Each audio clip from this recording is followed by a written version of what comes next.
আমি এখন আছি কল্যাণী এ ব্লকে। আমি এখান দিয়েই যাচ্ছিলাম পথ চলার পথে, তো দেখলাম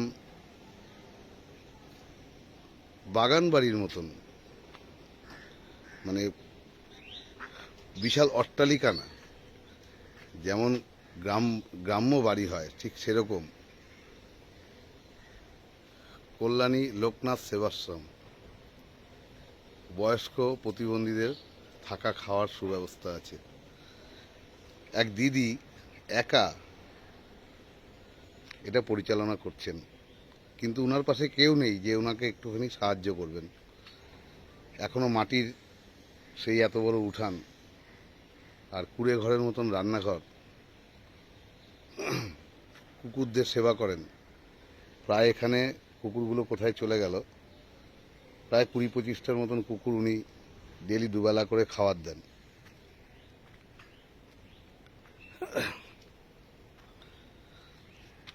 তা আমি প্রত্যেক আমার অনলাইনে যারা থাকেন, আমার ফেসবুক ফ্রেন্ডসরা যারা আমার খুব কাছের বন্ধু, তাদের কাছে আমি জোরহাত করে অনুরোধ করব যে যদি এই দিদির পাশে আমরা থাকতে পারি,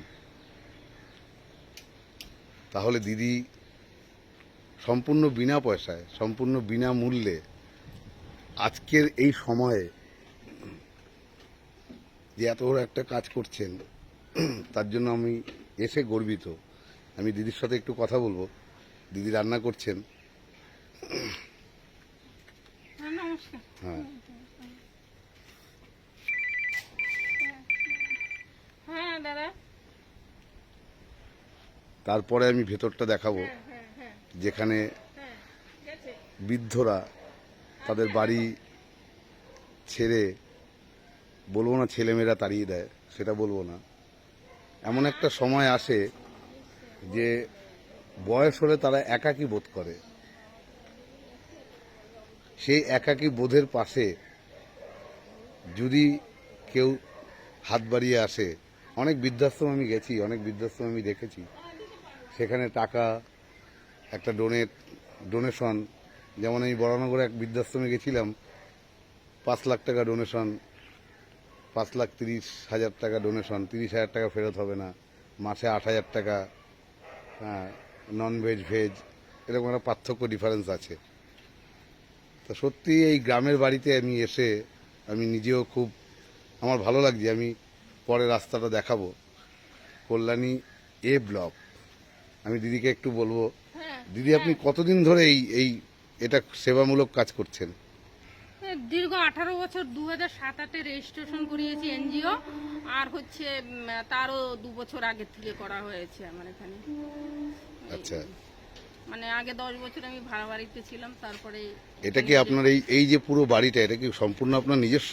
হ্যাঁ নিজস্ব। কিছু একটু অসুবিধা আছে, নিজস্বই এখন বলতে পারেন, কিন্তু কিছু অর্থনৈতিক সমস্যা আছে, এই জন্য এখনো পুরোপুরি আমাদের নামে হয়নি। আচ্ছা, আপনাকে সাহায্য করছে কি? আপনি যে এত বড় একটা মানে সেবাশ্রম, বৃদ্ধদের সেবা, প্লাস এই যে কুকুররা আছেন তাদেরও আপনি সেবা করছেন, ওখানে পায়রা দেখছি, আরও অনেক কিছু দেখছি, মুরগি আছে। তা আপনি এই যে টাকাটা আপনি কোথায় পাচ্ছেন? এই মানুষের সেবা করে, মানুষের যা গার্জিয়ান ডোনেশন করে কিছুটা, আর হচ্ছে এক সহৃদয় ব্যক্তি আছেন যার নাম জয়ন্ত কুণ্ডু, উনি দেয় মাঝে মধ্যে। আর উনি সব কিছু ইয়ে করেন, পরিচালনা করেন আর কি। আগামী দিনে আপনার কি ইচ্ছা? আগামী দিনে তো আমার অনাথ আশ্রম করার ইচ্ছা আছে, পথচারীদের নিয়ে, পশু পাখি নিয়ে কাজ করার ইচ্ছা আছে। যেটা হচ্ছে মানে যাদের কেউ আগে পিছিয়ে নেই আর কি, যাদের দেখাশোনার কেউ নেই, তাদেরকে সেবা শুশ্রূষা দেওয়ার ইচ্ছা আছে আমার। বাহ। বুঝলো? আর এখন এখন আপনি যেটা করছেন, মানে আপনার এলাকার যারা ধরুন সদীয় ব্যক্তি, যারা একটু পয়সা কুড়ির দিক দিয়ে যারা, তারা কি আপনাকে হেল্প করছে? আপনার না পাড়া না না না প্রতিবেশী, না না না না। এখানকার কাউন্সিলর? না না, কেউ আমাকে এখনো হেল্প করছে না। সবাই জানে, সবাইকে বলেছি। আমার কাছে 15খানার মতো কুকুর আছে যাদেরকে আমি খাওয়াই, তারপরে প্রায় 200-150-200 পায়রা আছে, হাঁস মুরগি আছে, এদেরকে খাওয়াই। কিন্তু ব্যাপার হচ্ছে এগুলো আমার যে আমার ভাই ঠাই আছে, ওরা চাল ফাল দিয়ে যায়, রেশনের চাল, বাবা ওরা রেশনের চাল দিয়ে যায়। আর হচ্ছে মানে আমার এখানে যে মানে আমার আশ্রমের যে প্রেসিডেন্ট উনি এখন অন্য জায়গায় আছেন, উনি সাহায্য করে কিছুটা, আর গার্জিয়ান ডোনেশন করে চলছে আর কি। কেউ আমাকে মানে লোকাল কেউ এখনো সাহায্য করেননি। আপনি কারোর কাছে গেছিলেন? জানিয়েছি সবাই যারা আসে তাদেরকে বলেছি যে আমাকে একটু সাহায্য কর, কিন্তু কেউ এখনো সেরকম সহৃদয় ব্যক্তি আসেনি। আচ্ছা, এখন আপনার এখানে কয়জন আছেন মানে বৃদ্ধ? দেখুন এখন আমাদের এখানে আমরা টোটাল মানে মানে আপনার ফ্যামিলি এটা? ফ্যামিলির মতোই তো, আপনি তো হ্যাঁ। ঘুরে ঘুরে দেখুন, ওরা ফ্যামিলি আজকে 10-15 বছর হয়ে গেছে যারা আছেন। হ্যাঁ, এবং ওদের গার্জিয়ান, ওদের যারা মানে আত্মীয় স্বজন ছিল তারা আমার কাছে থেকে গেছে, তাদের থ্রু থেকে এরা এসছে। আচ্ছা আচ্ছা, বুঝতে পারছেন, তারা ভালো থেকেছে বলেই আমার কাছে এরা এসছে।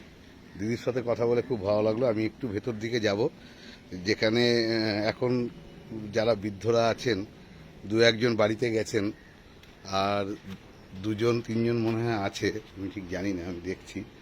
এই যে এরকমভাবে খুব সুন্দর। আমি এই জেঠুর কাছে একটু জানবো। জেঠু এখানে কতদিন আছেন? 10 বছর। 10 বছর আছেন। আপনার আগে পিছে কেউ? না, কেউ নেই, আপনি একা? আমি একা। এখানে আপনাকে আনলো কে? আমারই আরেক দাদা থাকতেন। আচ্ছা, এখানের পরিবেশ কিরকম, আপনার কেমন লাগে এখানে? অদ্ভুত। যেহেতু 10 বছর আছেন, নিশ্চয়ই ভালো তো লাগবেই। আচ্ছা, খাওয়া দাওয়া সব কিছু সব মানে ঘরের মতনই? মানে এই দিদি আপনার ঘরের মেয়ের মতনই সবকিছু সেবা